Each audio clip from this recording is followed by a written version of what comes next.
Bonjour tout le monde, je m'appelle Angela Huttner, je suis du service de maladies infectieuses. Je vais vous parler en 10 minutes de l'essai Balance.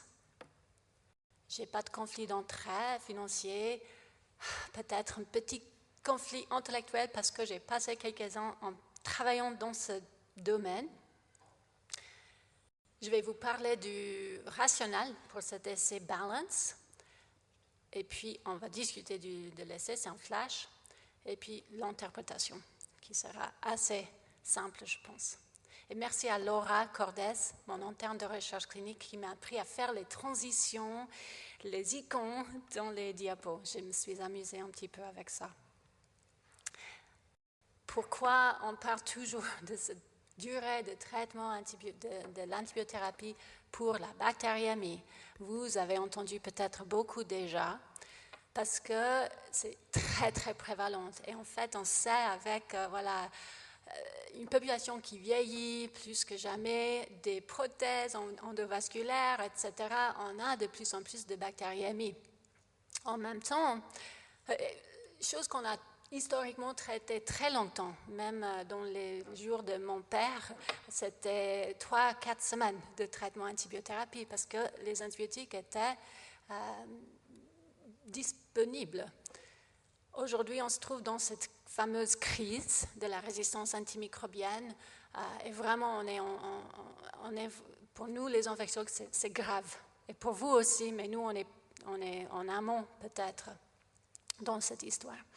Il n'y a pas autant dans le pipeline. Oui, il y a quelques nouvelles molécules, mais toujours les mêmes classes d'antibiothérapie. Donc, c'est juste une question de temps pour le développement d'une résistance davantage. Donc, on doit diminuer notre consommation des antibiotiques. C'est low-hanging fruit, la durée des traitements. En fait, on fait pas mal d'essais randomisés sur les durées de traitement antibiotique, tout pour diminuer cette consommation. Donc, l'essai Balance, en fait, ça a été lancé en 2014 et entre-temps, il y a eu 3 autres essais randomisés conçus et complétés dans ce temps.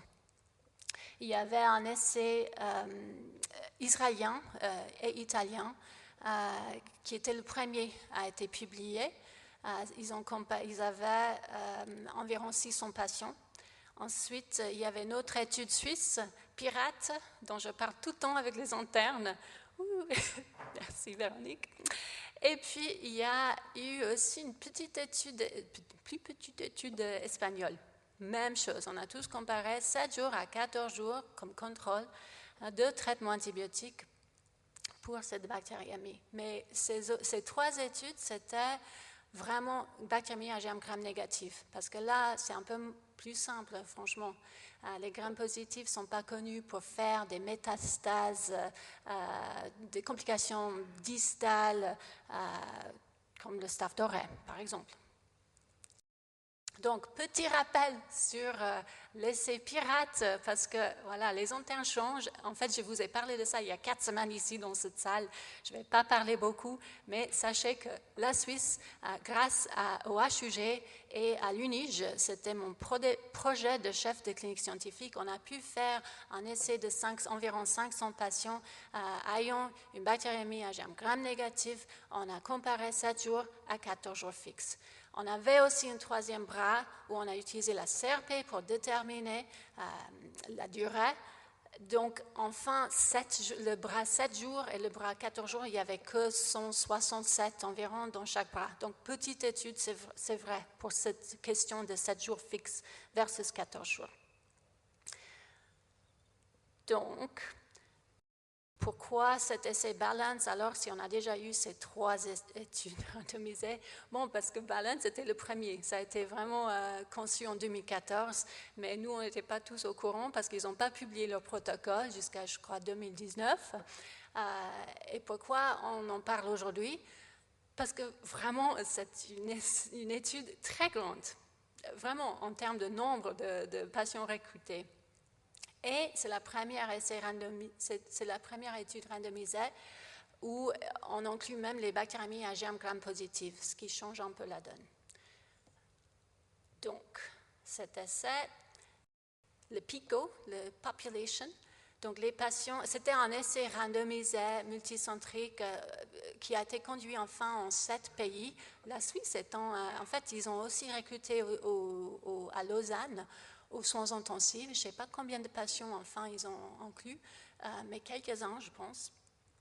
Donc 7 pays, 74 sites, pour inclure enfin 3600 patients qui avaient une bactériémie.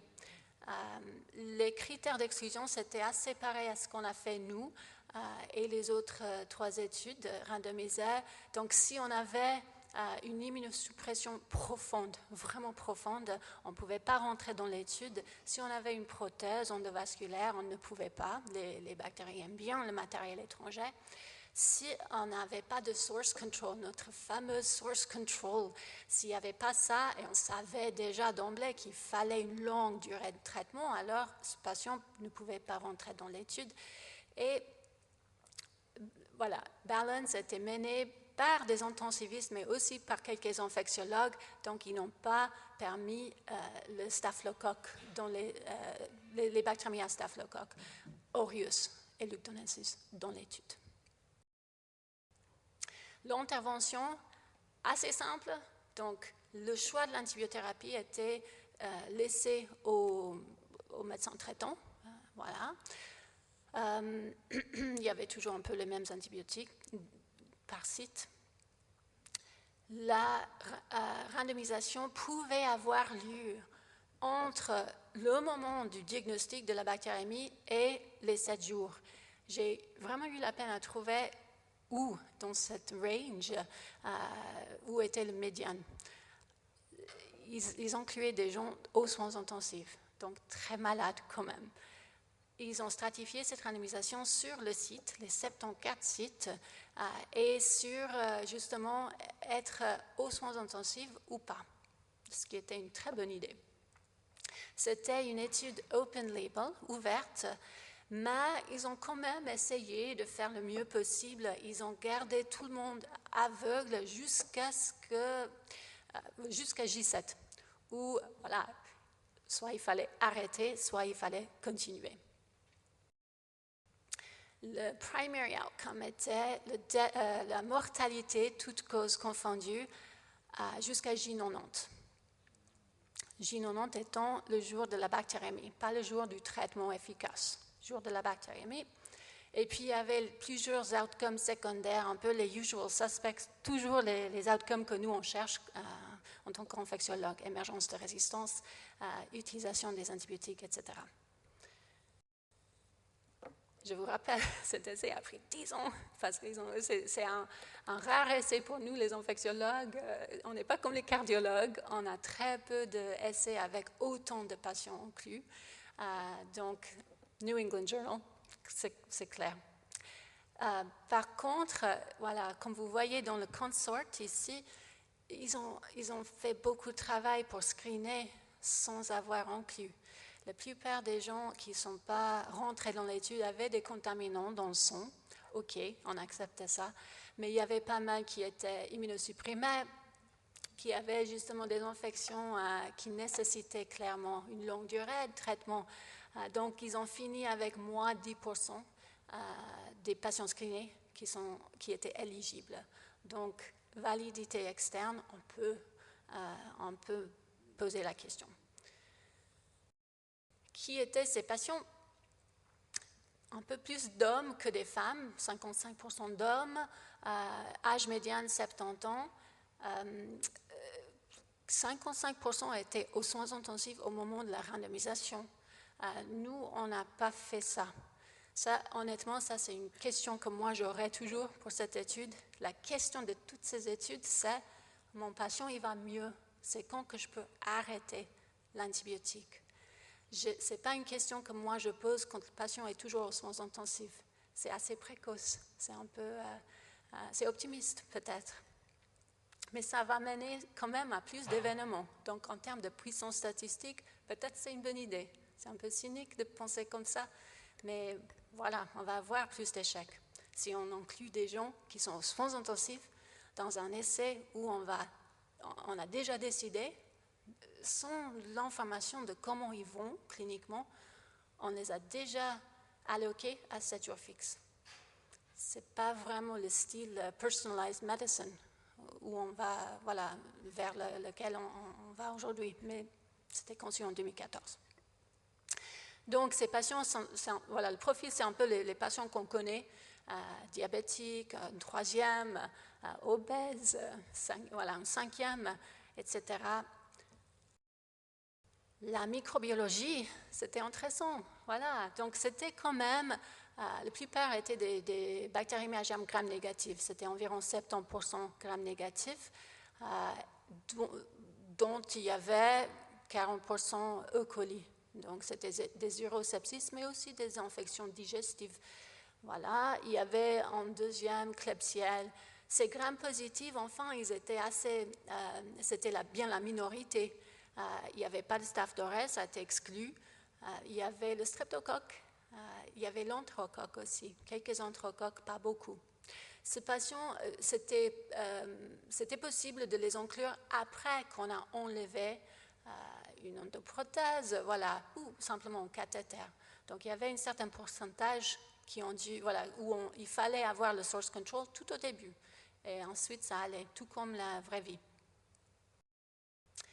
Donc, le primary outcome, mortalité dans les 90 jours après diagnostic de la bactériémie, très bonne nouvelle, vraiment pas de différence. En fait, il y avait un peu moins de mortalité dans le bras 7 jours.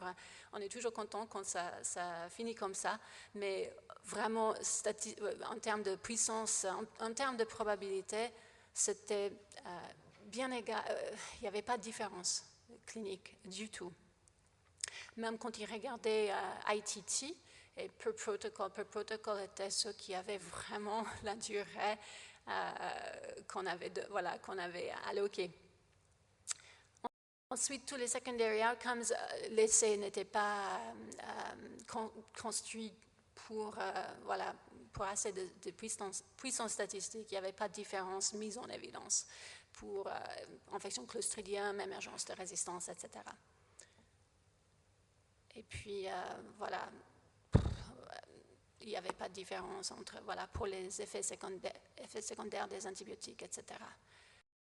Le grand message de cet essai, et la raison que c'était publié dans le New England Journal, est simplement la puissance. Ça, comme j'ai dit, on n'a pas toujours ça dans notre domaine. Donc, clairement, là, vraiment, il n'y a pas de doute. On a pu vraiment mettre en évidence aucune différence dans la mortalité. C'est un essai ouvert, mais avec une outcome très objectif, mortalité. Il n'y a pas de question là. Donc, des bonnes intervalles de confiance, vraiment pas de questions.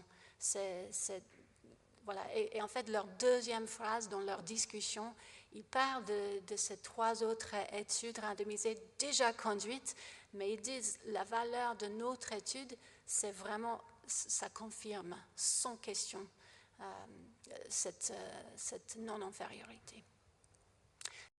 Les limitations, j'en ai déjà parlé. Staph aureus, ça reste une question pour nous. Il faut que quelqu'un fasse cette étude, même étude, mais vraiment ciblée sur les bactériémies à Staph aureus. Et voilà, enfin, ils ont inclus très peu de grammes positifs. Mais ces limitations sont quand même mineures. La question de l'étude a été, on a bien répondu à la question. Et je pense que voilà, c'est l'étude pour mettre fin à toutes ces études sur la bactériémie à germes gram négative en tout cas. Et en fait, nous, on a commencé à travailler, ça c'est des collègues canadiens, on a commencé à travailler avec eux dès qu'ils avaient leurs résultats primaires. Ils nous ont contacté, tous les investigateurs qui avaient fait ces autres 3 essais. On a poolé nos données et on a déjà fait la méta-analyse. En fait, c'était publié dans le supplément du New England. Donc, les 4 essais randomisés sont là. Il n'y a pas de question. C'est vraiment c'est une non-infériorité. Donc, le message, c'est que vous pouvez données, normalement 7 jours fixes d'antibiothérapie sont non inférieurs à 14 jours en termes de mortalité, à 90 jours, même pour les patients aux soins intensifs. Mais en réalité, en clinique, je vous conseille de poser cette question vraiment quand votre patient va mieux. Pas besoin de poser cette question tout au début. En fait, souvent, quand on fait nos consultations, vous nous demandez le jour où le patient est toujours en sepsis.